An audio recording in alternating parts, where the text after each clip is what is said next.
works. I didn't That's see, what action I didn't means. see the red. I didn't see the red thing. All right, here we go. All right. This guy. Every day with this guy. Good morning, everybody, and welcome once again to Basement Quest. We're in an undisclosed location right now because it's not our permanent location as of yet. We've sent the dog that way because he unplugged the camera once again. He's a good dog, but unfortunately he likes to unplug our stuff, just the way it goes. Not a podcast-friendly dog. He is not. He tries to be. It's kind of like in the old podcast that we did when my dog tried to do that all the time. I know. It was one of those things. But we once again want to welcome you guys here again to Basement Quest, and we'd like to give you that friendly warning or that friendly welcome, as we always like to do. Whether you are mashing them buttons, stroking that bus, or tossing them dice, we have your 6 on everything gaming. I am Michael Smith. And I am Eddie Jakes. And this is Basement Quest, as always. And we got some fun stuff for you tonight. First of all, if you guys are actually subscribed to us and you follow everything else, especially our Twitch-ables, we're going to have a fun thing for you Halloween night in the process of making a village, as it were, in the Highlands, I believe I put it in. The countryside area. You know, yeah. It's got all the fenced area. Long story short, though, I am actually inviting my partner here and various members of our D&D community to join us in a frightful, new, fun, midnight version, or I'm sorry, nightmare version of State of Decay 2. In this, I am going to open this up, and they're going to bring in whatever character they want, their favorite characters. We are going to have people on standby as well. So if one of these guys happens to perish, the other person comes rolling in. It is going to be a double Twitch-o-matic. One channel being with him and one channel being with me. We will be on the same server, obviously. We'll be together, but the other two people will be fluctuating out between people that we know, obviously, like I said, of our D&D group. So State of Decay is something that you really like to watch. We do have a fun video of the first time when we got back into this together, me and him personally, and I actually lost one of my main characters, the sheriff himself, actually, of my world.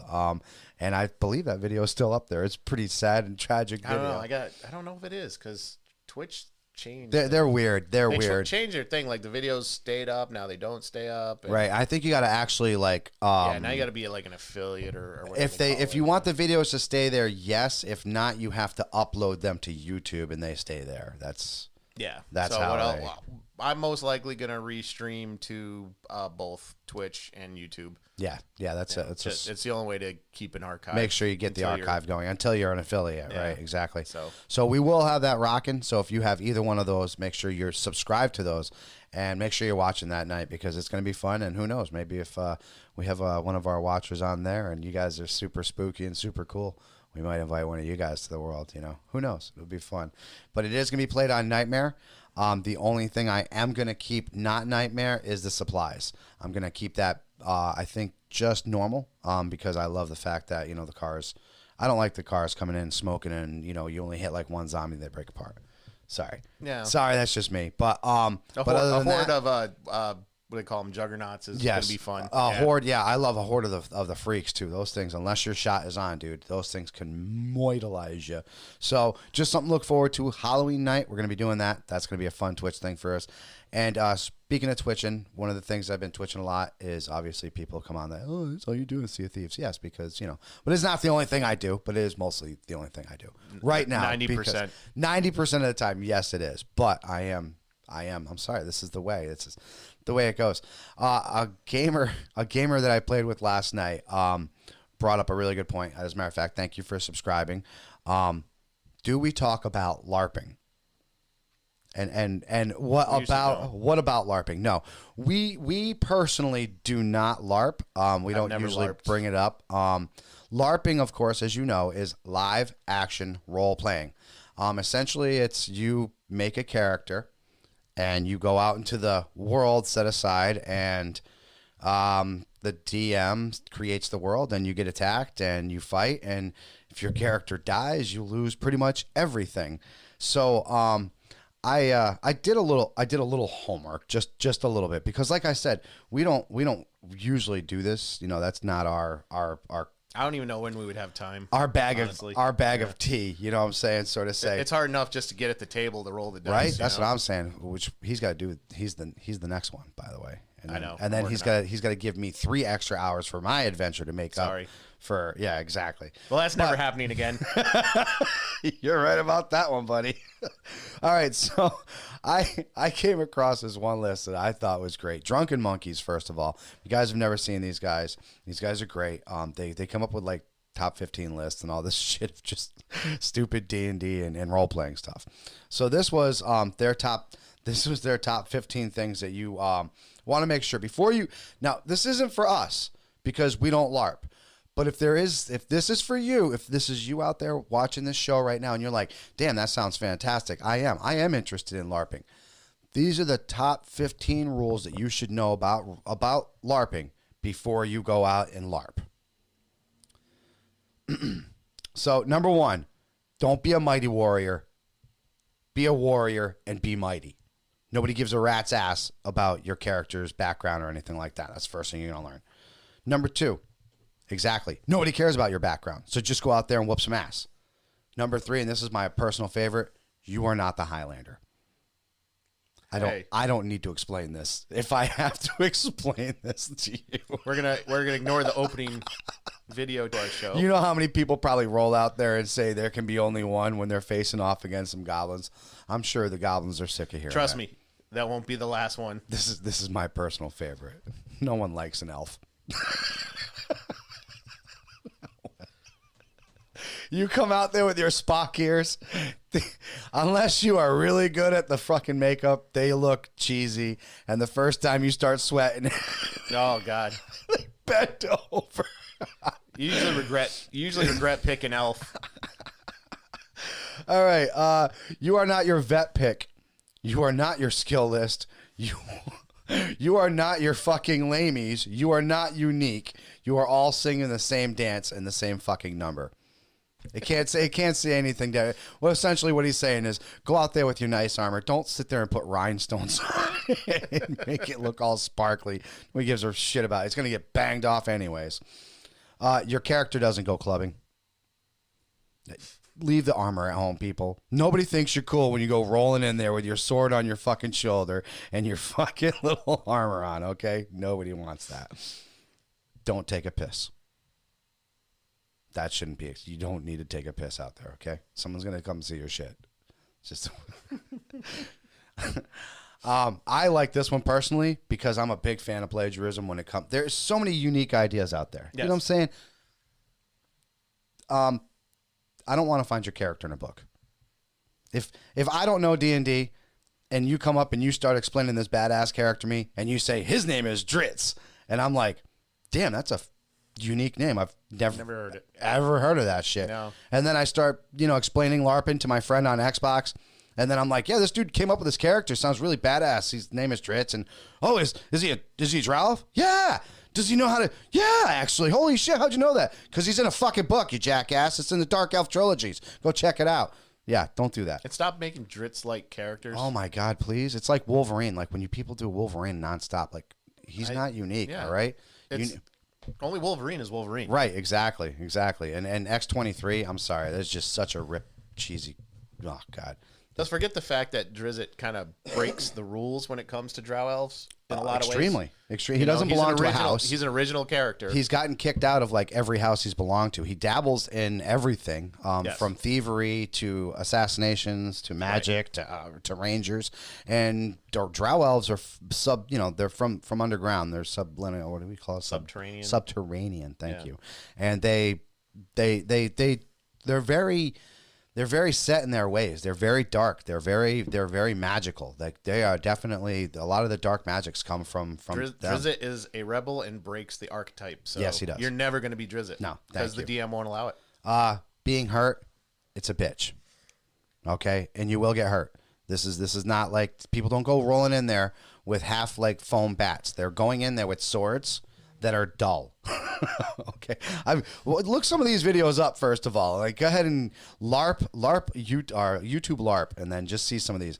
There are some grueling. Could you imagine first of all, if you go to like this is your first time out, right? And you got a character and you're excited and you spent all night making your armor and you found this kick-ass like hammer and you're like excited because this is the first time you're there. And then you come across this fucking mountain-looking motherfucker from fucking Game of Thrones. You don't tell me you don't think that motherfucker's going to hurt that first swing. And even if you block that thing and he hits you with that force, man, you're going to be like, I'm done. It hurts. Let it go. All right? I don't give a damn what would happen in real life. It's true. Like if you can't do it personally, we don't care if your character could do it. Okay, that's essentially what that's saying. Yeah, but you didn't, so get over it. I like that one. That's very simple. I hear that a lot on fucking Sea of Thieves. Yes, but you didn't, so get over it. And that's it for any game too. Any game. Just get if you didn't do it, whatever. Get good. Get good. What is an out of character? Are you ill? There is no out of character. Once you put that armor on, you're that character, period. Like, you get pulled over. You're fighting that cop, motherfucker. So don't put that armor on until you get to the battlefield. It's that simple. Oh, my God. They only killed your character. Get over it. If you die, it's like D&D, man. Oh, my God. Do you remember... It was Brandon. Brandon, when he first lost us, I thought we killed his dog. Yes. I thought, like, seriously, the dude didn't want to play D&D for like a month and a half, and we finally like had to beg him to come back and play. It's like, dude, it's not the end of the world. It it's sucks, just a man. fucking. It does suck. Stings. It does, especially if you had it for a number. Like we have characters that have lasted like however long we've been playing. Yeah. And I mean, we're at the point where we make stupid reasons for them still being alive. Right, exactly. But, we got a character that you bond with, and that character dies. Yeah, it sucks, but get over it and move on. If you don't sometimes kill main characters, the game loses something, in my opinion. And last but not least, your character is not you in a fancy dress. Okay, it's not. It just doesn't work that way. If I need to explain that to you, I don't think, I think you need to have your head examined. Because and if it is, you might need a hug. You definitely need a hug because that's my look up on LARP. Like I said, look it up. Some of these guys are fucking crazy. What's their name again? The Drunken Monkeys? The Drunken Monkeys. Check out the Drunken Monkeys. Yeah, they got a lot of funny stuff. They do. They have some great It's all countdowns. in good fun. It is. And for those of you that do LARP, we love you guys. No, we really do. Yeah, it does take work you put into these costumes. The dedication that it takes, and that's what I'm saying. Like, they're not costumes. And this list, I want you to understand that. It's not, you know what I'm saying? It's saying a lot of things about you guys. Like, you're taking your hobby seriously. It's not only just a hobby, it's a sport to you as well. So when these people come in there with their rhinestone fucking costumes and they're trying to do dazzling spells and you come up there and you bip them with your fucking hammer and they start crying like a fucking, These are the people that probably got hit hardest by COVID. Yeah. Because you can't gather in some states and, parks are shut down. Yeah, it's same with us. We couldn't even sit next to each other really and do this. No. We tried to do it on the phone, but it was just like terrible. Oh my God, I was going back and listening to those and I'm like, man, it sounds like I'm a frog on the other end. But no, but seriously, LARPers, keep up the work. You guys are doing outstanding. The guys that really take it seriously, I wish I can give you some of the names of the guys that I saw on the YouTube. Just look it up. Just YouTube LARP. And there's some big dudes out there, man, and some of these guys will it'll come down to 1-on-3, and I'm not even kidding you. Like, these guys, I've seen somebody go down with full night plate armor. Oh yeah, one time, and it's like this is peak summer, and they're doing this, and it's like, bro, dude, if you're sweating your ass off and you're getting your ass beat, that's dude started the game 300 pounds and he was down to 120. By the end of it, it's like, holy cow. Between blood loss and sweat loss. Yeah, that's dedication, man. It is. I couldn't do it. Like I said, I got no hatred towards you guys. It is role playing though. Do not. I don't want you guys to get this twisted. It is role playing. They are going out there. They are making their character. They're going through these events, albeit live. They're just not rolling dice. Their character technically doesn't go up levels, but if you think about it, as a LARPer, your skill gains. So technically, you personally are going up levels. You know, your sword play becomes better. Your shield play becomes better.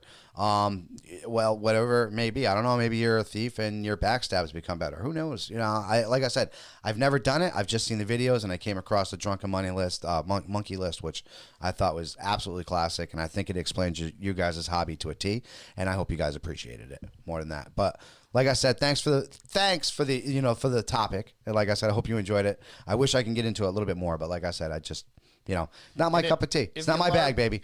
If you LARP, we'd love to hear from you. Maybe call in. We'll have a chat. Fuck yeah. Yeah, there you go. We don't know a lot about it. We don't do it. As a matter of fact, we did that with Black Gaming there, and we've had them on because we wanted them to explain their system. Same thing. If you guys, hey, if you got a hardcore LARPer that's like, hey, I want to explain this shit to you guys. Hey, call in, man. Well, we'd love to have you on there because, like I said, it's role playing. It's an aspect of the role playing family. It's an aspect of the role playing community, and we respect and love the hell out of every aspect that makes the role playing and the gaming community what it is.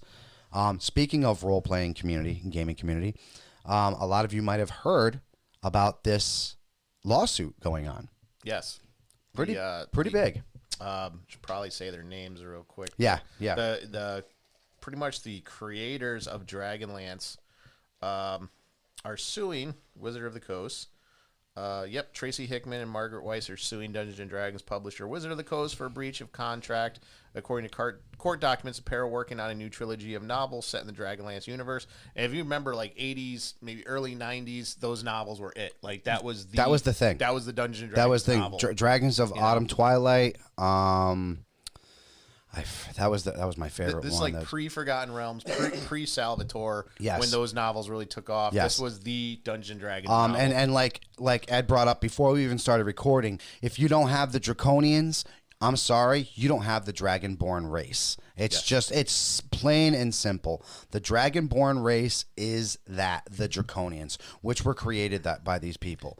This is one of many things that I've criticized Wizards of the Coast for. I think Wizards of the Coast they pretty much discontinued the line. Let's keep in mind, it was TSR before Wizards of the Coast bought it as well as Hasbro. So it was TSR when Dragonlance was together when Forgotten Realms happened. Well, you know what I'm saying? In general, I've been really disappointed the way Wizard of the Coast handled the novels. For all the lines. I agree. They handle it like they would a Hasbro game line. Right. And they're just manufacturing them and throwing them out there. And I think they kind of rode the coattails of a few authors instead of really opening it up. And once R.L. Salvatore. Salvatore is like the only one. Here's the thing: Salvatore is like the only one they still let write books for. Right. Like, he still writes Drizzt books. It's not under the Wizard of the Coast publisher, but it's like with HarperCollins and Wizard of the Coast or whatever. Mm-hmm. But the way Wizard of the Coast just totally turned their back on the novel line, focusing on Magic and board games. Right. Really. No, you're right. You're absolutely right. Good point, because they were just bringing out those board game intros to D&D where you would have like specific characters, and some people were actually buying those board games just to get exclusive miniatures. I mean, this new set that came out is probably the first time, which I still want to get a hold of so we can unbox it, is the first time they've done anything with the Ravenloft license. Yes. That I thought was worth. I mean, they've redone the box game. Was worth a damn. But they haven't had a really. I think the Domains of Dread book was the last time they took that whole mythos seriously. Brought it back to fruit. Was it right? Third edition Domains of Dread came out? And then I think prior to that, the second edition game that we played the hell out of, Advanced was the last D&D time they paid attention to it. And the Ravenloft novels, if you read any of them, were really good Gothic novels. They were. As a matter of fact, if you weren't much of a spooky DM like I wasn't at the time, I was just a straight up DM. It allowed you to really embrace that horror, and it gave you terms and the technology to use against your players that really made for a spooky environment. I will say, when we started playing that system, it started out like, okay, it's just another D&D game, and I noticed the more you got into the lore of it, the darker the game got. Right. And to this day, I make jokes all the time, like, there's no more evil checks. I'm going to just do this. Exactly.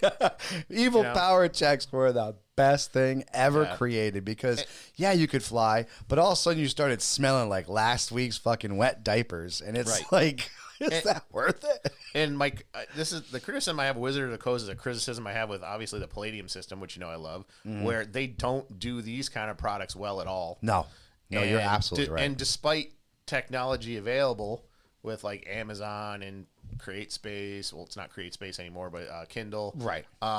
There's no reason for any of these companies to have that type of product, and then the distribution's already there. There's no reason to neglect it. It's pretty low cost overhead. You just got to pay your writers. But no, as far as the books go, Wizard of the Coast has been absolutely terrible. It doesn't surprise me though. This is not the first time. Even TSR, I think, has screwed over the creators of Dragonlance. No, exactly. So there's been ongoing problems and actually, the first time when it happened, I believe it was under TSR. Yeah, when they screwed him over. Gygax was still in charge. Right. Yes. And they took it. They took it with a grain of salt because they believed in this product and they believed that they were getting backed by a great company. I got the PDF of the actual court. What do you call this? The actual docket or the docket. Yeah. There you go. And the case is actually, the complaint is breach of contract, breach of implied convenient of good faith and fair dealings, and the last one was torturous interference with contract. That doesn't sound very nice, dude. Here's the thing. That makes the most sense. You got a company like Hasbro. I'm sure Hasbro is constantly on top of Wizards of the Coast, which is a division of Hasbro. Right. Because they sell toys. Exactly. So their whole mindset is, okay, what are these Dragonlance books going to get me? Is it going to sell more toys? Are we going to be able to sell these Draconians? Are we going to sell these heroes? Can we make a quote-unquote limited edition heroes pack? Can I be honest? I think Hasbro hates Dungeons & Dragons. I agree. Because their mindset is, well, you got a bunch of players, only traditionally, obviously we're all different. We're different because we like to collect these books, but so only one dungeon master is going to buy a book. You know, so they come up with the player's handbook, maybe multiple players buy that, but you're not going to sell. Yeah, you can see it. You're not going to get a lot of. So you got one dungeon master, say we got a pretty good size group, say one dungeon master for at least 3 to 6 players. So you're only selling one book per 6 people, if you think about it. From the perspective of a major toy company, that's not what they want. No, they want something in everybody's hands. Right. So I've noticed that's where these card decks come in and stuff like that. Obviously, miniatures is huge. Everyone's going to buy miniatures. But I really think Hasbro's mindset is, okay, we're gonna have to pay these authors royalties because I think they own some of the characters, actually, the creators. Oh, yeah. Yes. And we're going to have to pay royalties to these authors, pay for the publishing, blah, blah, blah. How much product is this going to sell in the main line? And I don't think they see the grand. Well, they're always looking at numbers. Absolutely. Right. They don't see the culture of it like we would. So, yeah, they're going to fuck with the contract. That doesn't surprise me at all. And obviously the breach of contract, I guess we should summarize. They were contracted for 3 new novels. Right. 3 new Dragonlance novels. One was done, ready to go. And then they pulled the plug on the whole project Completely, right. So these are some very, as a matter of fact, a lot of you might not know, or maybe it's clicking now, but one of the lords that was in the Dragonlance realm was Lord Soth. Yes, from Dragonlance. When he left Dragonlance, Ravenloft embraced him, took him in, and made him a lord. So he physically owns land in Ravenloft. So you can't. These stories are intertwined. Tasselhoff, probably the most well-known, if not the most known Kender out there. I mean, the race itself was created by them, people. Come on. You got to... The thing that sucks, and I don't think a lot of people realize this, and you being an author yourself, these are stories that come from these people's hearts, from their souls. They pour so much into it. And yes, part of the joy is they get to, put that out there and let people enjoy it. But the other part is you got to compensate people for these great ideas, because if you're just going to keep rehashing them and stealing them from these people, these ideas are going to go away. And these brilliant people are going to stop working for you. And then what are you going to have? nothing. You're going to have to rehash your Megatrons. You're going to have to rehash your Primes. And guess what? We love Prime and we love Megatron, but we're getting sick of seeing the same fucking characters being rehashed over and over and over again. Pay the writers what they deserve, period. See, this is what they fail to understand. They're thinking, are these books going to sell product? No, the product's going to sell books. Because how many times have you gone through, so you go through a source book, and they do this blurb in the source book. Palladium is notorious for this. So they talk about this war that happened here, and it's like, God, man, I really love to see what happened. It's like they're just throwing a gist of it in there without giving you the whole story. Prime example, that's what the books Star are for. Wars, when he mentioned, I fought with your father in the Clone Wars. Yes. We had no idea what the Clone Wars were. Right. You know what I'm saying? But they dropped the earworm. They gave us that, and we're like, exactly. What is this Clone Wars? Where can we hear more about this Clone Wars? I want to know about this Clone Wars. And this is exactly what they do with this. Well, here, we'll bring up Ravenloft again because it was such a huge chunk of our gaming Absolutely. life. So you read in the source book, Barovia was in love with Tatiana? Yes. So Strahd's in love with Tatiana, and he kills his brother and becomes to show his love. Dark Lord of Ravenloft. And you see that, and you're just like, wow, that... And it should be mentioned. Then the book comes out. Right. It should be mentioned that when he does this and kills his brother, he does this out of love for Tatiana to be with her forever because he misread it. But he's also old at this point. His brother was so much younger. He's fought so many. He's scarred. He's got all this stuff going on for him. So when he expresses his love to Tatiana, and Tatiana literally throws herself off the castle because she found out what this monster did, that turns him. That turns him into Strahd, into this. And there's so much evil from him that he makes an entire realm. And he actually welcomes all these misfits and all these evil people to join him. And they just make this incredible realm. And it should also be noted that every 2 decades, a new Tatiana appears. It's a different Something name, like but she always looks the same. She always has the same mannerism. He always falls in love with her again, and she always kills herself. So he is constantly living in this torment of the thing. I think there's a book about it. Yeah. I think there's a book about it. Yeah, and like I said, it is. Because that's Strahd's curse. That is the book, I think. It's called Strahd's Curse or some shit like that. I don't know. But that's his curse. Yeah. Exactly. Strahd was about the beginning, I think. Right. That was when he was a general and he was doing it, and he was genius. I mean, some of the things that they put him through, I was like, damn. So these books, I mean, obviously there's not a lot of good D&D movies. Let's keep it real. Or cartoons. But these books are people's, in most cases, only way to see some of these stories that are mentioned in the books actually played out. Or to see like other interesting characters, like Drizzt and stuff like that, Like we said, the twins, Tasselhoff, Rasslin, I forget his twin brother's name, but Tanis, the half elf. I mean, what do you think? I'm gonna kind of say Tanis is more of an Aragorn feel. Yeah. And I've always felt like that, and I've never been a big Tanis fan because of that. I kind of felt like Tanis was thrown at us. You know what I'm saying? Like, Tanis is like, you got to love me. No, I really don't. Yeah. I don't really have to love you, Tanis, okay? You know who I really liked was the knight there that fell for fucking Kitiara. Oh, man. He ended up, I forget what his name is, damn it, but he ended up dying there. But his fucking story, man, like I said, it was just, even to the last moment when he was like explaining his love to Kitiara, like that's what he stood for. That was his house. You know what I'm saying? Like that was everything that was everything that was part of them. But that's what I'm saying. These are characters that created and they want to continue this legacy. We want to hear this legacy. Me as a Dragon Quest fan and as people and as a DM, I've used the Draconians numerous amounts of times. So I give these guys credit. I love them. Like I said, you pick up a Dragonlance fucking novel. Just do yourself that favor. Read the first one. Tell me you don't fall in love with these characters right like that. Everybody knew Tiamat as Tiamat. These guys changed Tiamat and made her into Takesis.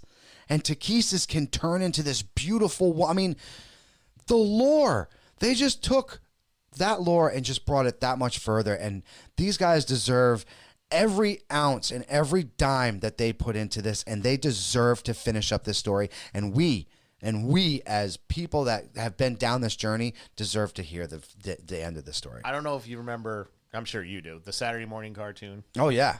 A lot of the characters they pulled for that cartoon were from Dragonlance. Of course. So despite Greyhawk being the default world yes. for Dungeons and Dragons, I've always Forgotten Realms. It's always been Dragonlance, Forgotten Realms. Forgotten Realms now, but Greyhawk was kind of the... No, you're absolutely right. No, when we first played Advanced Dungeons and Dragons, it was Greyhawk. Yeah, if you That's go exactly what they called it. Back to Greyhawk. that time with the cartoon, but the most interesting characters are pulled from Dragonlance. No, they absolutely are. They really and are.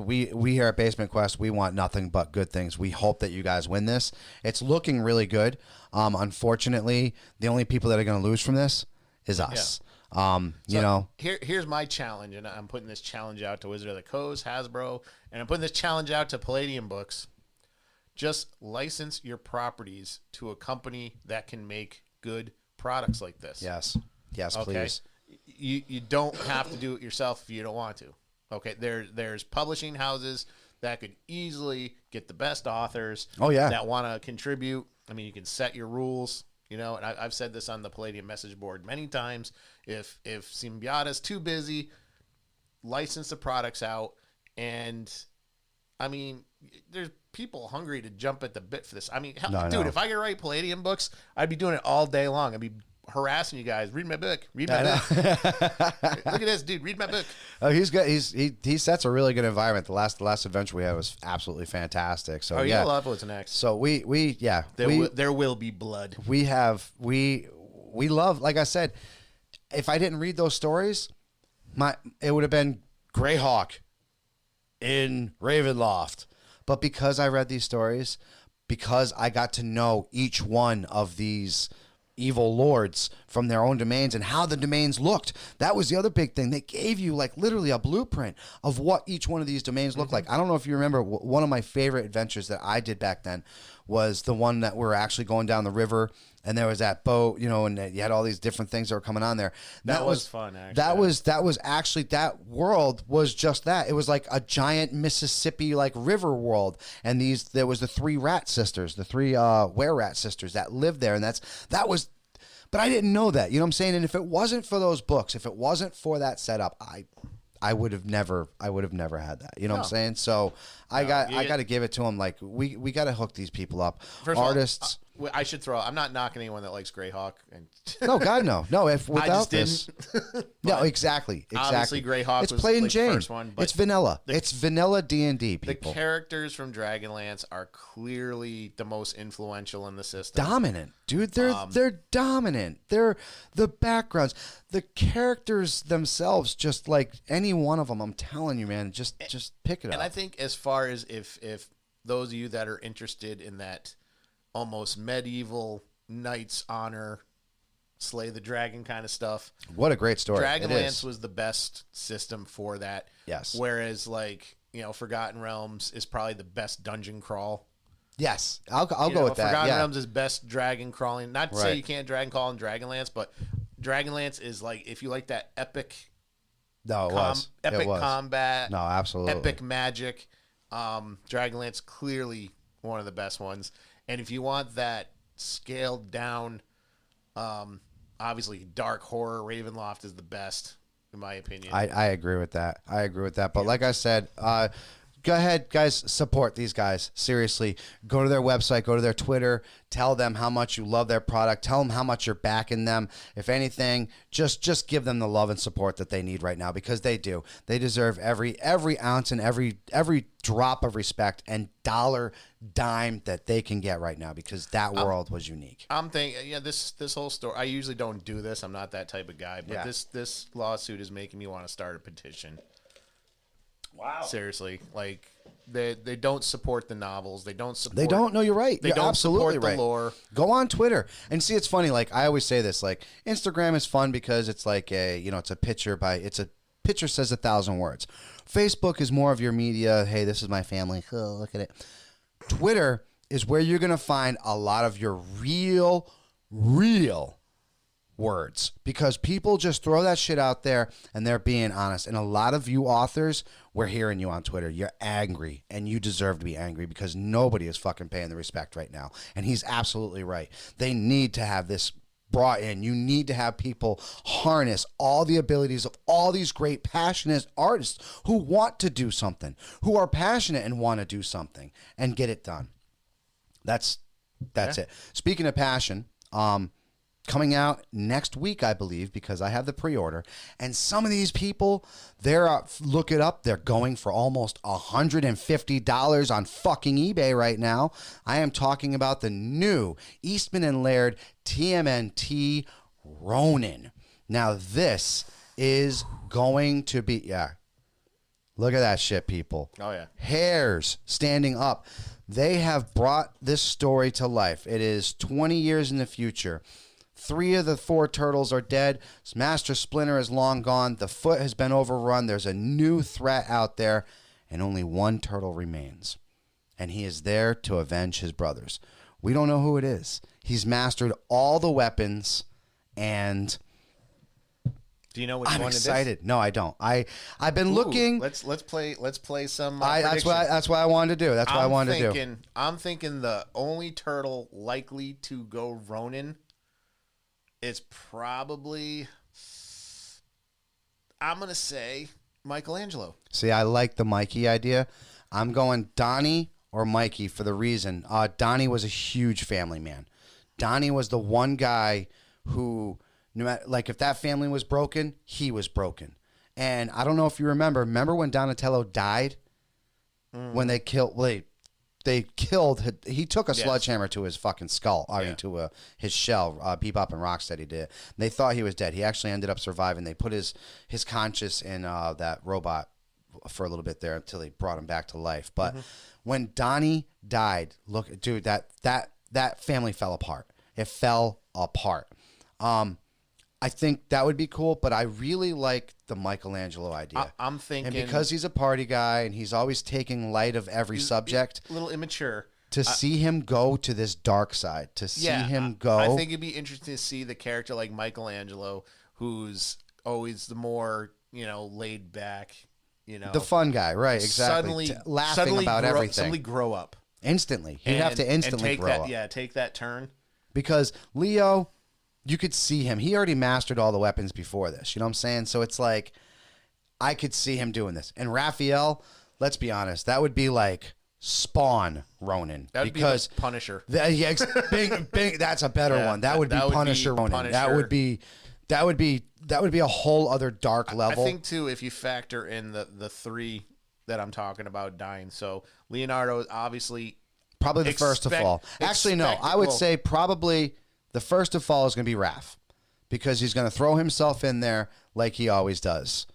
The next to fall is probably going to be Leonardo, because I'm thinking he's the last to fall. He might be the last to fall. And I think that's the trigger moment for Michelangelo. So I'm thinking Donatello first, probably defending the home.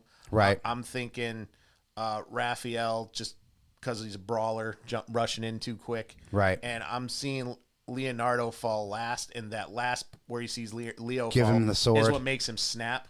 Hands him the sword and be like, you have to carry on the family. Or he just sees him fall, and all of a sudden he's just like, he's alone and snapped, and yeah. So I mean, if you guys, I don't know if you can get your hands on it. I had to pre-order this back when I first started hearing about this, and if you guys remember, we talked about this back in February. It got pushed back a couple months, but it's going to be released before, I believe it's the 28th of October is the actual release date. And I have a copy. It's going to be coming to me. I will be bringing it here. I'm going to let him read it. I'm going to read it. I'm going to love it. I believe it's a 6-part series. If not, it might be just a 5-part series. It's one of those, but they might have, maybe it was 5 at first and they increased it to 6. And that's why. Did Eastman and Laird work on this together? Yes. So, oh man. Yes, that's what I'm saying. That's why it gave me goosebumps, dude. And I'm telling you, this is and this folds right back to the Dragonlance thing. These guys are creating a story that only they can do. Yeah, you can have fan fiction. Yeah, me and him could turn around and we could come up with this kick-ass story. But guess what? We were never the creators. Yeah. We never originated TMNT. I could never kill any of them. Right, exactly. And well, you could, but it just wouldn't mean shit. No. It would not, and it's the same thing with the Dragonlance people. These guys, this is their world. They created it. They deserve to move this forward. If you ever like this, I don't get emotional a lot watching TV shows, but I was watching the Toys That Made Us, and they did the Teenage. Oh yeah, they did the Teenage Mutant Ninja Turtles. This what is a on good Netflix. line, You man. should watch it. And they like Eastman and Laird are kind of separate interviews, this, that, and the other thing throughout the whole thing. And at the end of it, they actually meet up again. It's like the first time in like 20 years, and they're sitting there chatting and laughing, and they're like drawing together again, and you get so emotional. And it's like these are the comics that I grew up with, and to see them potentially working together again absolutely fantastic, man. Absolutely fantastic. And like I said, I when I first heard about this, I was like a kid at a candy store, man. I was like, they're together? They're doing this together? You know what, though? I want to bring up something too, just on the business aspect of comic books and stuff. Like Peter Laird, who eventually Eastman sold his share to Laird. Laird sold it to Viacom or Nickelodeon. But he sold it under the caveat that he'd be allowed to still write comics under the Mirage Studios, which is smart. Smart because a lot of people just get rid of the image and get rid of the name, and then they never have any other play on it. If he had just sold it straight out, then he would you need permission to do comics for them and stuff, and he doesn't. That's part of the agreement. So him and Eastman can just jump right back in, and they can still continue to work on the iconic product they created, and that's just awesome. I'm excited. I can't wait. I am too. Like I said, 28th.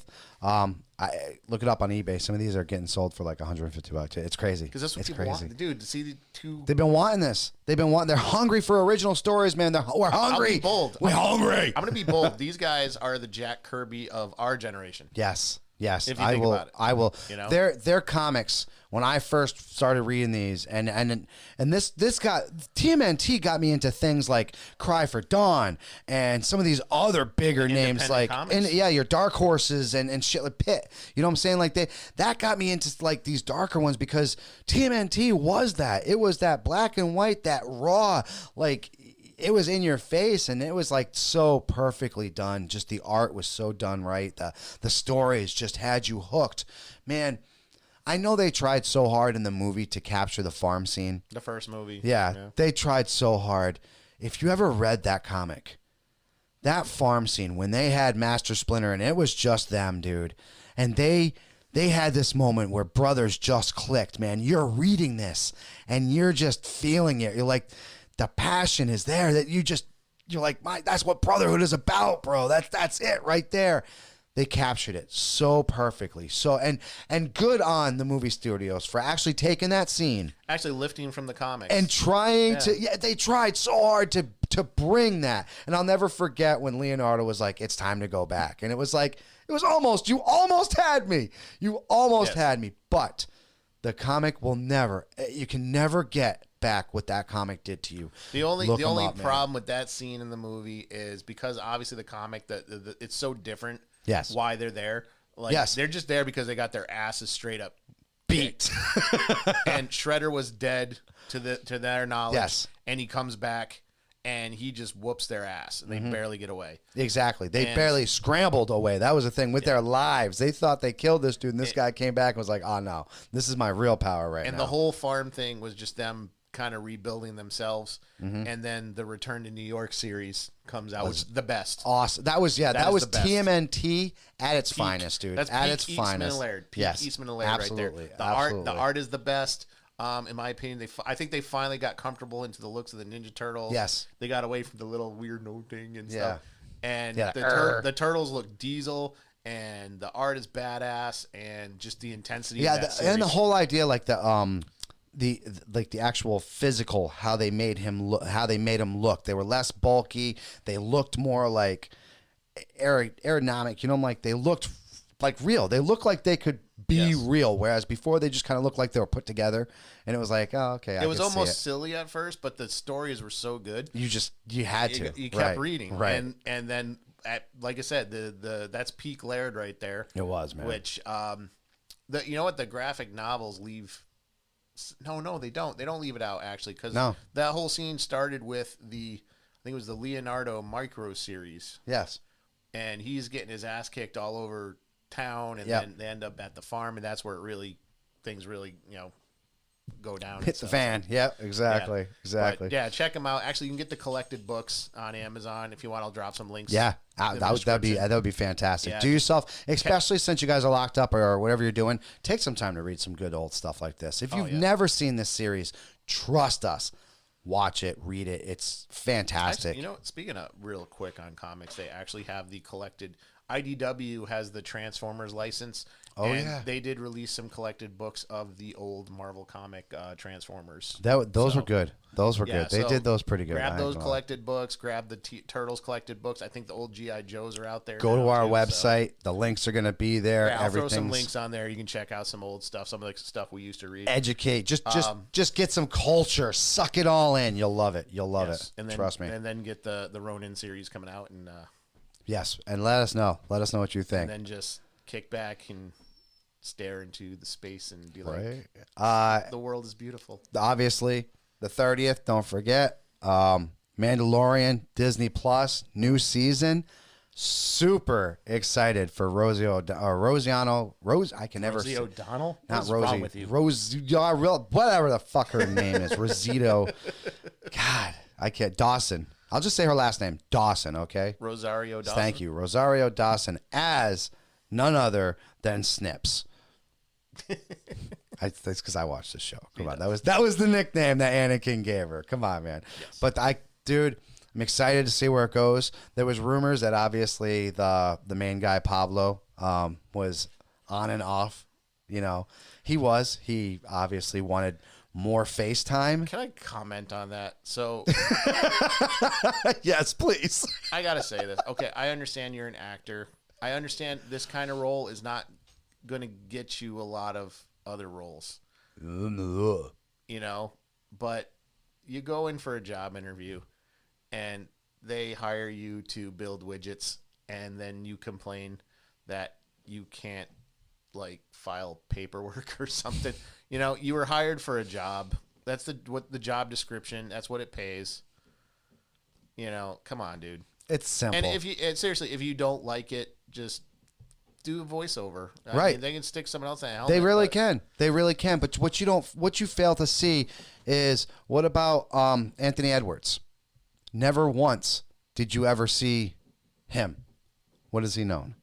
C-3PO. Exactly. But he is iconic. His voice, the way he moves, everything. That is him. That's not just C-3PO, bro. You see what I'm saying? You are creating a character. You are creating a legacy right now. And the whole idea of your legacy is your face isn't supposed to be seen. So there's this really cool thing that a lot of actors do. It's called acting through body language. It's incredible. You should try it one time, because actually you need a lot of help in it. You do this and you'll be known better. We don't have to see your face. We don't have to see your tears. You can bring your emotions. As a matter of fact, I almost felt the emotions the first time when you were saving Baby Yoda and you had to make the decision of whether you're going to take out the murder drone or not. And you took out the murder drone. So it was there. You can do this, man. I have faith in you. I do. But what I'm super excited about, obviously, is Ahsoka live action. God, I've been waiting for this. Ahsoka, I've made it known. Go check out any of my social medias. She is my favorite female Jedi, hands down.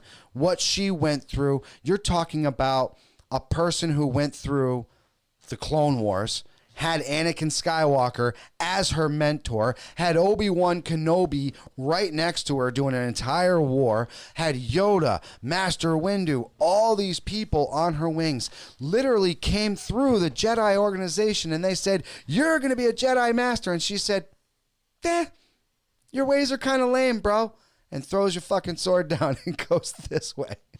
Come on, dude. Nobody is better than Ahsoka, and I'm super excited that she's finally going to be here live action, because you know what? If it's not live action, I know a lot of people are like, well, it's a cartoon. It's a cartoon with a great fucking story, people. Go fucking watch it. You're talking about 9 seasons of greatness, and this is the final one coming up right now, and it brings you to the point where Ahsoka and Vader see each other. Now, if you watch Rebels, you've seen this, and that isn't the first time they faced off. Trust me. And that is the time when she realized that he is gone and there is not getting him back anymore. That is that moment. There's another moment, canon, when they meet face to face and he doesn't strike her down because he does have a moment of weakness. And that brings you to the Rebel scene where he says, we will not have that moment again. The dynamics that these characters have is well beyond anything that you guys have ever seen, and I really hope we get to see this now. I really hope you get to see a side of Ahsoka because she is badass, man. Badass. We deserve her. Definitely. We do. All right. So I do have a little treat for you guys. We have the Space Marine Codex, and I just want to run down a little bit of it for you guys. Ninth edition is obviously here. We did a couple others. As a matter of fact, I'm going to probably meet up with a couple guys today. We might do it today or tomorrow, depending, and those videos will come up. The ninth edition rules are a lot different, and we're just incorporating going around them at this point. So that being said, let me give you a quick little rundown. I wanted to bring the book today, but it's at the house getting ready to be used. This book right now is hard edition. I believe it's 145 pages. It's incredible. I got it for $40 off of eBay. I think it's $50 anywhere else, or if you find anything else like that. It's put down very nicely. Now, keep in mind, for you guys that are doing the factions like me, Space Wolves book will be out in November. Blood Angels as well, I think late November, maybe December. I know Death Watch is coming out the same time as the Space Wolves. Unfortunately, Dark Angels Faithful, you will not be seeing a book till February, I believe. I know it's kind of depressing, but I think the way that they did it last time, it was Blood Angels first. Oh, no, it was Dark Angels first because you guys had the box set. So they kind of like fluctuate and bring it down. What I will say for you Dark Angels fans is the way that it usually works, if your codex comes out later, they usually have the rules tweaked by then and you have a good feeling of what's going on. Obviously, They Shall Know No Fear is back. It pretty much allows you to once again re-roll morale checks. Morale checks are a lot different now in 9th edition. You have one dice, you take what you lost, you roll over that. Those are the wounds that you take. It's attrition rules now, so it's a bit simplified, and it makes hand-to-hand a hell of a lot more brutal. Bolter Discipline lets you rapid-fire bolt weapons as long as they remain stationary. This has been changed for everything. Well, Terminators and Bikers, obviously, they don't have to remain stationary because they're considered as frontal movement. But the Centurion unit has been taken away from that, which obviously kind of is not a bad idea because they had bolters everywhere. I think heavy bolters everywhere, so you're getting that. Shock Assault. Not all Marines get this. Actually, no, I'm sorry, they do. This is a Marine that charges in combat phase or is heroically intervened gets +1 to their attack. So if you have your veterans out there or your intercessors that have the two attacks, Blood Claws, 2 attacks, then you give them the Astartes sword, 3 attacks. They charge 4 attacks per guy, people, per guy. You rock like I do, a 15-man Blood Claw unit. Yikes. Yikes. Just saying. Combat Doctrines, obviously, gives you a wide bruise to your weapons AP, depending on the mode that they're in. There's all kinds of different tactical advantages. One of the biggest differences to the 9th edition that I personally like is the ability to choose your second objectives. So when you first play the game, there's main objectives. The table is shrunk down too. If you guys are used to playing on that, there goes the buzzinator. If you guys are used to playing on the old school tables, they were the certain distance. They're really big, I think 8 by 6 bys. Now, depending on the points of the army, the table itself has shrunk down significantly. So you're talking about what used to be almost 6-hour games are turning into 2-3 hour games. Seriously, you can get a lot of games done in an afternoon. Totally worth it. Totally worth it, though, guys. Just give you a quick little things for those of you. They will break down some of the chapters for you. For example, Dark Angels, they have their Grim Resolve. It gives +1 to their hit rolls if they didn't move this turn. It's fairly powerful buff if you think about it. So this is +1 to hit. as long as you remain stationary. And think about that. You have the bolter doctrines, which allow you to take that extra shot. So you're talking about a squad that has +1. So now they're hitting on 2s. They're getting that extra round. So I'm more up to like 3 shots per guy. Hitting on 2s, wounding on anywhere between 3s and 4s. And that's not bad for bolter fire. Bolter fire. Crimson Fist, no matter the odds, gets +1 to hit shooting attacks against units that are 5 or more. Unfortunately, that's not going to work too well against people like, say, Chaos when they're running a broken up unit where there's only 5. But your units like, say, Orcs, Eldar when they're running like 20. That's nice. That means now you're hitting on 2s. That's a big number, people, because a lot of people don't realize Space Marines are more than vanilla. Your 3s to hit on shooting, 3s to hit in hand-to-hand, strength of 4, toughness of 4, saves of 3, sometimes feel no pains, re-roll fucking leaderships, re-roll to hits, some of the lightning claws out there, re-roll wounds. The Space Marines they're not slouches by any definition. Definitely not. So to give them a +1 to hit is a pretty big number, people. Pretty big number. Iron Hands didn't change much. Flesh is weak. That's still 5 up, feel no pain. For all your models, though, as if it's an Iron Hand, it's a 5 up, feel no pain. So that works, don't forget, on mortal wounds as well. So if you got 6 wounds and you have 3 up saves and you fail 2 of them, you get 2 more rolls. 5s, you don't take any of the wounds. So say you roll 1 5 and you roll a 3. Now those 6 wounds only turned into 1. Pretty big. Salamanders forged in battles, they get a -1 to their APs. Now, doesn't sound like a big thing, but when you're using something like a power sword, which is a -3 AP, now it becomes -4. If you're using bolters that have 0 AP, now it's -1. Now, the biggest thing that they like to use, melt-a-guns, -4.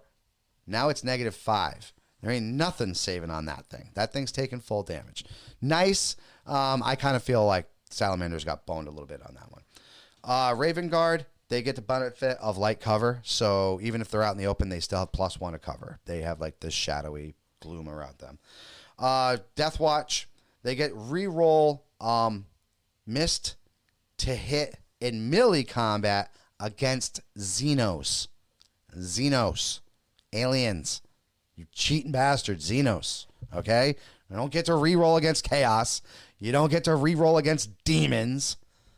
Eldar, Orcs, Tau, Xenos, Tyranids, Xenos, aliens. So you're clear on this, because some of you Death Watch people out there for real. So you're not saying it's aliens. It's not aliens. But it's aliens. It's aliens. White Scars, Imperial Fist, Blood Angels, Flesh Terrors, and Ultramarines are all put under their own separate thing, which you will find out. And, of course, my personal favorite, which is the ones that I'm using right now, Space Wolves. They are +1 to hit and melee any turn in which they charged. Now, keep in mind, they also have a +1 to attack for that already. So now they're hitting on 2s. They're getting their extra attack for charging. Like I said before, if you're using the Astartes swords, you get the extra attack there, as well as the -1 now, because that's a big thing. Astartes swords are -1 AP. They weren't before. They just gave you the extra attack. And this is my personal favorite. You can now heroically intervene on 6 inches instead of 3. So that means if I have a character that's 6 inches out from somewhere, or if I have a unit that's 6 inches out from a character and I got to heroically intervene with that, that counts as a charge. That's +1 to my hits, and that's a +1 to my attack. Ow, Space Wolves. You got all kinds of new chapter tactics. Born Heroes, Fearsome Aspects. Abdominal appears to the Primarch, which actually includes Space Wolves, Blood Angels, and Dark Angels now. It didn't before. That's big, especially for those of us that don't want to use the vanilla Ultramarines. Just because you made Bobby G a Primarch and he's out there doesn't mean every one of us want to use Ultramarines.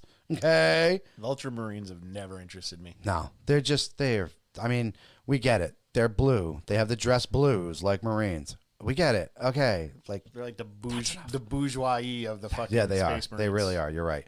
Master Artisans, they let you Look at re-roll a me. hit instead of re-roll to wound. They just flip-flop that. Preferred enemy, it actually gives you a choice between Chaos and Chaos Knights now. You have to specify that. You can't just say Chaos people because they are Chaos everything. So if you just say my preferred enemy is Chaos, you're gonna have to put a ... and then your faction, okay? Because you will not get your plus. They actually did a good job with this codex and wording shit. So if people read that thing and they're gonna turn to you and say, well, dude, technically it says you have to write the faction as well. They're not wrong. Stop cheating. There's a reason why they're writing these things. Stealthy got a huge nerf. Not going to lie. The range is 18 instead of 12. So it benefits itself if you're using, I guess, what are those guys called again? The Raven Guard. They're Shadow Masters. So you'd have to kind of use it in conjunction with that to really be a big deal. This is one of the biggest things I absolutely love. Absolutely fucking love. And you can actually, for command points, for power, for actual points, you can turn your captain into a chapter master. You could turn your chaplain into a master of sanctuary. Your librarian to a chief librarian. Your tech marine into a master of the forge. An ancient into a chapter ancient. A company champion into a chapter champion. In perspective, it's anywhere to make a chapter master. It's like 40 points. So you do pay for it. The good news is, though, you get a lot of bonuses. For example, if you make that apothecary, a chief apothecary, he can now raise Space Marines from the dead back to 3 wounds.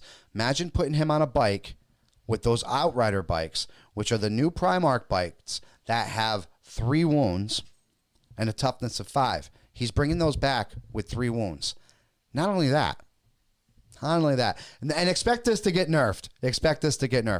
They have these new ATV vehicles. The Space Marines have new ATV vehicles with the big guns on the back. These things have 8 wounds, toughness of 5, strength of 5, the ballistic skill of 3. 8 wounds. That apothecary can technically bring that guy back. 8 wounds full. That's kind of a big deal, people. Kind of a big deal. So something you want to think about. Just real quick, the Master of Sanity. He actually gives a massive overhaul. He gives +1 to sight and lineages, which overall, instead of just doing like the 6 inches, it does like a 12 inch. The Master of the Forge is big now. He can actually, now you have to actually be next to the vehicle. You can't be 3 inches away like the old rules, which I like, because before they would say, oh, you're 3 inches away, you're repairing the vehicle. No, you got tools. You're a mechanic. You kind of have to be inside the machine. I can't be over here fixing my machine three feet away.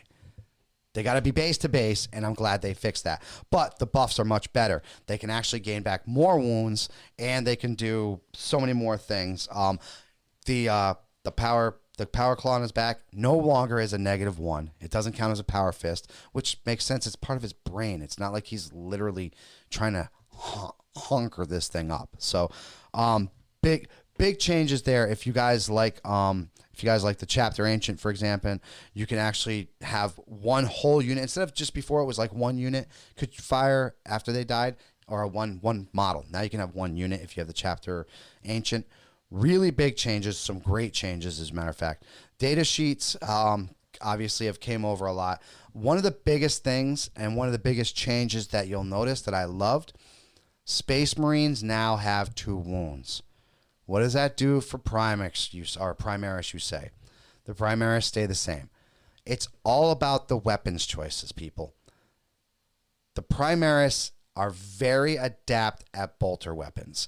They have 3 variety of bolter weapons that you can use now, and any one of them. They have the auxiliary grenade, which allows you to add 30 inches to any grenade. So that's a frag grenade, that's a crack grenade, that's any other grenade that you can carry that you can shoot 36 inches. Nobody else in this world can do that. So, yes, they do lose their luster of, having the 2 wounds. Why am I going to use these? Simple. if you want to have the old school Space Marines with the ability to have power fists, lightning claws, thunder hammers, plasma guns, melt-a-guns, all those options, you're going to have to use those troops. If you want to use bolter fire and have a steadfast group, then you're going to go for the Primaris. It's all about how you play and how you want to play, and they really made an emphasis on that. Your Lords, now they have everything. They have every armor that you can think of, the Terminator armors, the Grievous armors, everything's there. It's all point system is set out for you. It's absolutely done up perfectly. You cannot miss it out better. The lore, the science, everything is there. Terminators now, 3 attacks, big. I mean, three wounds. That's big. That's something that we in the community have been asking for a long time. Chaos players, you know it's coming your way. All right, you know you're getting your 3 wounds. It might not be right now, but Terminators are Terminators. You're going to get your 3 wounds. You're going to get your 2 wounds for your regular troops. That's going to happen. So now your Berserkers are going to be that much more stable, that much more favorable. What does that say for the Thousand Sons now? Because they already had the extra wound. That's going to be pretty impressive. That means they're going to have 3 now. So we'll see how that goes. The biggest, let me wrap this up real quick. Like I said, you can go online. This actually, I'll give you guys the website if you want to check it out. Goonhammer is the group that I go to, and they usually do a really good preview on these things. They will break down everything for you. All you got to do is look it up. It's the latest edition. It's Goonhammer Review, Codex Space Marine, 9th edition. Check these guys out. They'll really break it down for you. Everything's there, all the rules. You can't miss it out. Last thing, like I said, the biggest change that I absolutely loved, dedicated transports are exactly that. They're dedicated. They don't cost you any extra command points to use as other things will. They still cost points, obviously, to use, but they don't cost you extra on paper like, say, a heavy weapon would. And actually, the difference now is those heavy weapons, those bigger tanks, are going to do more for you now. Your transports are actually going to do that transport. And last but not least, vehicles cannot hold. They can't hold points now. So it's only troops, only thing with the keyword infantry that can actually hold points and get you those victory points. So that's big. They got rid of that. That was needed. That was needed. So guys, check them out. Any other thing, I'll have a light little review on the Necrons one next. But check them out. And if you guys are huge Space Marines fans, 9th edition did them good. I don't think there's going to be any OP army, and there shouldn't be any OP army. You know what I'm saying? Like. I don't think there should be one. Obviously, if you figure out how shit works. They're doing a good job of balancing it out. Oh, absolutely. Absolutely. Yeah. But that was Thursday. And of course, with everything, you need to get good. Absolutely. Just get good. I'm going to say right now, Psychic is going to be a big thing. And Necrons, when your Codex comes out, as Scar says, be prepared. Because I think it's going to be good. I think you guys are going to get the one thing that you've been deserving for a long time. A lot of people don't realize Eldar are glass cannons.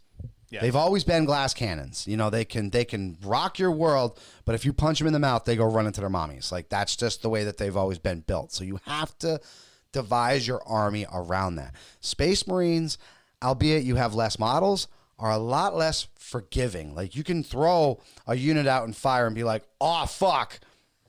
And maybe 2 of them like survive, but that's Space Marines. You do that with Eldar. Well, Space Marines are bullet catchers. They pretty much are. But they did a lot. The scores, the points. They brought down a lot of points. They brought down a lot of like their Thunder Hammers are a lot easier and a lot accessible to get. They're a lot cheaper now. But they brought up the prices in units, so it balances. You're going to have to figure it out. Definitely happy about the Terminators because the Terminators are huge bullet catchers. Because they're slow. Yeah, they're exactly. Really slow. And exactly. Most Marines only move 6. Terminators move 5. Yeah. And then you can deep strike them, but they ain't moving from deep strike. And if you throw them in a transport, what do you think's going to get shot at? That transport, because nobody wants to fuck with Terminators. Nobody. No. And now that they have 3 wounds. Now you might see people doing a lot more Terminators. You might see a lot more Terminators are out there. A plow the road kind of. They are. And they deserve to be out there because they are a staple of the Space Marines. Tactical dreadnought armor. It's like, that's the bread and butter of Space Marines. You can't go on a Space Hulk without Terminator armor. No. Damn it. And you wouldn't want to. No. I wouldn't want to. Fuck that. All right, guys. So we're going to wrap this up for you. As always, make sure you go check out our website. We have all the fun stuff there. Everything that we mentioned today, all the links, we're going to throw that up there. Eddie does a fantastic job. He's not only my podcast partner, he's the technical genius behind everything that goes on behind the stages here. So I can't thank this guy enough. And seriously, everything that's there, it's from our Twitches, from the YouTube, the subscriptions to our YouTube channel, links to, I think, our Instagram, which I need the password, by the way, for that one, because for some reason it reset me and I forgot it. So I can't. That's why I haven't been posting pictures. Yeah, I haven't posted pictures on that one. Actually, we've been neglecting a lot of stuff. That's why I actually went to go put some pictures on there, and I'm like, oh shit, I don't know it. So I'm gonna need that. Guys, like I said, anything. You have anything? Like we got a LARPer out there. Call us. Yes. We'll have you on the show. We'd love to have you on the show. Explain like what your ritual is, what you go through, like what made you decide to do that character. What was your favorite character that you would have lost? How did you lose them? I have questions for days for you, and I'm sure a lot of our listeners would too. Anything else? If you guys have a topic, just like I said, we were playing Sea of Thieves, and somebody asked me about LARPing. We'll hit up anything, dude. We love games. Anything about games, the gaming world, the gaming community, we're a big part of it, and we are going to continue to be a big part of this world. We want to bring anything that we can to this table for you guys. We love this world. We've been, like I said, we've been a part of this world since Leisure Suit Larry, King's Quest, Police Quest. I mean, dude, we've been Ninja Gaiden on the original. He used to do the voiceovers, for crying out loud. Gaming is in our blood, man. We are here to entertain you, and we look forward to doing it every single week. As always, please consider leaving a review on iTunes if you use Apple Podcasts. Unfortunately, use Apple Podcasts, it's the only thing that moves us. It's the only thing that moves us. You can leave a review on Stitcher. Oh yeah, Stitcher's picking up. Stitcher Jim. Yeah, Stitcher and Apple Podcasts. You can leave reviews. Anywhere else that you listen to it, just share it online.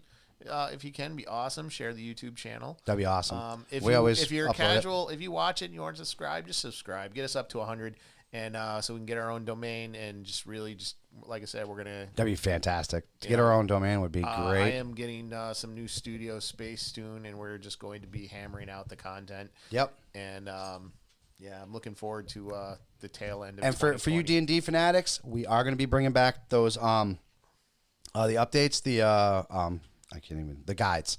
We'll be bringing back those guides for the D&Ds.